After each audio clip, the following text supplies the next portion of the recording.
2:30 in the morning, a quiet neighborhood in Tipp City, a frantic 911 call. A husband reports someone broke into his home. His wife has been shot. Their two daughters are asleep upstairs.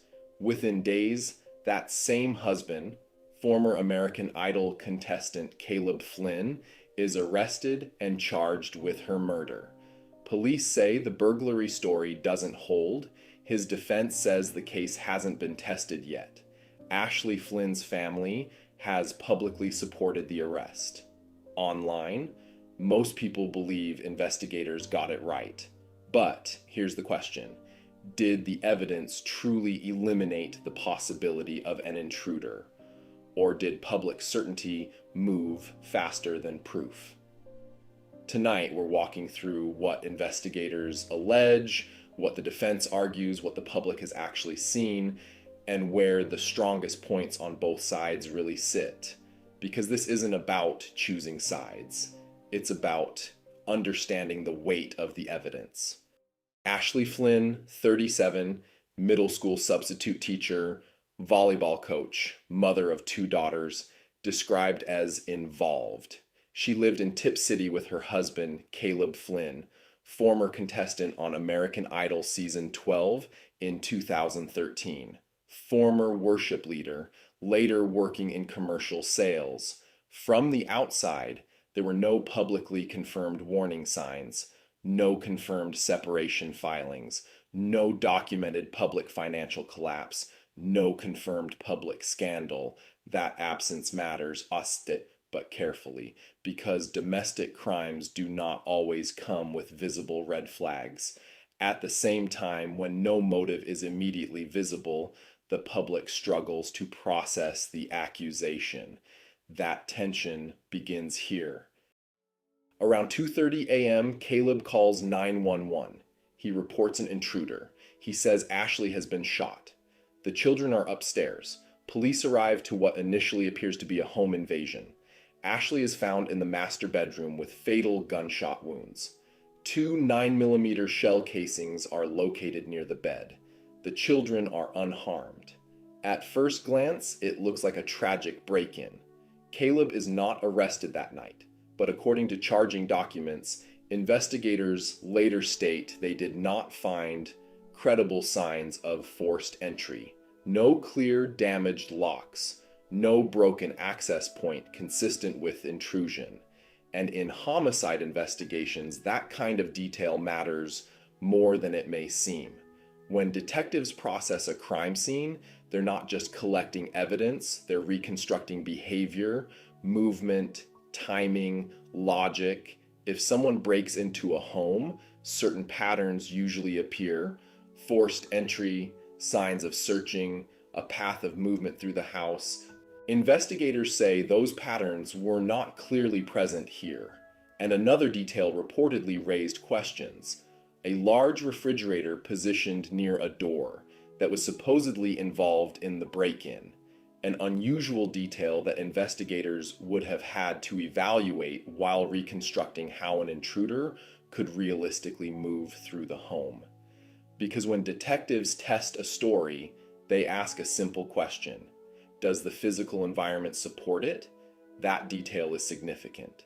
Because if there was no credible forced entry, the intruder explanation becomes statistically unlikely, not impossible, but unlikely. And that distinction matters.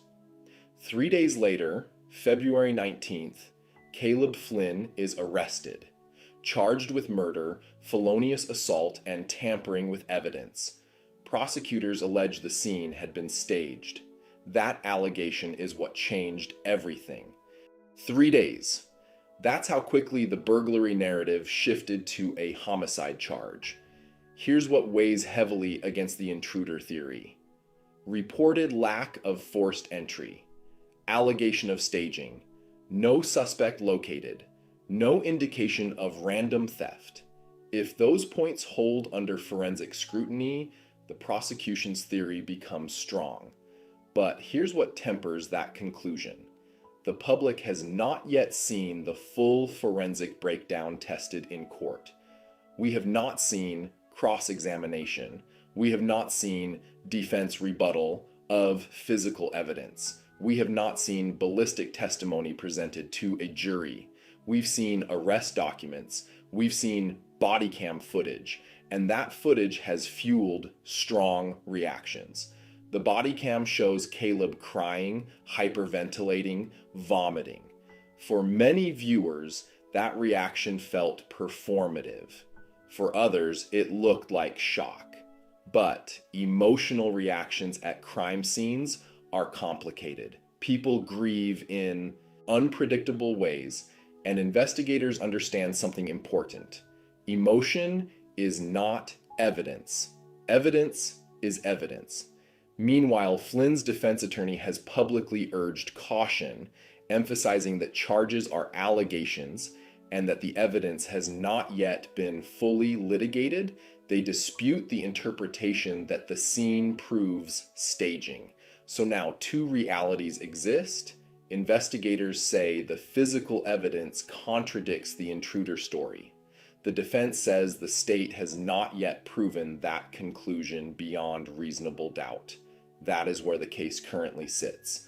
When someone is charged, people look for motive. Money, affair, insurance, hidden conflict. As of now, no confirmed motive has been publicly detailed in court filings. That absence cuts both ways. On one hand, domestic violence does not require a public paper trail. On the other hand, when no financial collapse, affair, or documented conflict has surfaced, it naturally raises the question, what triggered this? Ashley Flynn's family has publicly supported the arrest, stating they believe authorities acted carefully and responsibly. That carries emotional and social weight. But legally, motive strengthens a case. It is not required for conviction. The strongest point against Caleb Flynn, based on what has been publicly released, is the alleged lack of forced entry combined with the staging claim. The strongest point in his favor is that the full forensic evidence has not yet been publicly tested in court. And that gap between suspicion and courtroom proof is critical. Right now, most public opinion leans toward guilt, and based on the reported lack of intrusion evidence, that lean is understandable. But the justice system does not operate on lean. It operates on proof beyond reasonable doubt. If investigators are correct, the forensic evidence will solidify that conclusion under cross-examination. If they are wrong, weaknesses will surface under scrutiny. The difference between suspicion and conviction is the courtroom, and that process has only just begun. Investigators say the scene was staged, but if that's true, it raises a deeper question. Why stage a burglary? Why create a narrative about an intruder? Those questions rarely get answered at the crime scene. They get answered later through interviews, phone records, financial records, digital evidence, relationships, because homicide investigations aren't just about what happened in one moment. They're about everything that led up to it. The pressures, the dynamics, the private conflicts no one else saw. And sometimes those answers take months or years to surface. Here's the most honest place to land. We know Ashley Flynn lost her life. We know investigators believe the burglary story does not hold. We know her family supports the arrest. We know Caleb Flynn has pleaded not guilty. We know the body cam sparked strong reactions. What we do not yet know, publicly and in full, is how the forensic evidence will stand when challenged in court. Right now, the evidence appears to weigh heavily against the intruder theory. But until that weight is measured in a courtroom, it remains allegation, not verdict. This case isn't about mystery for the sake of drama. It's about understanding how evidence moves a story from suspicion to certainty. And that certainty has not yet been legally reached until it is. The final answer remains unwritten.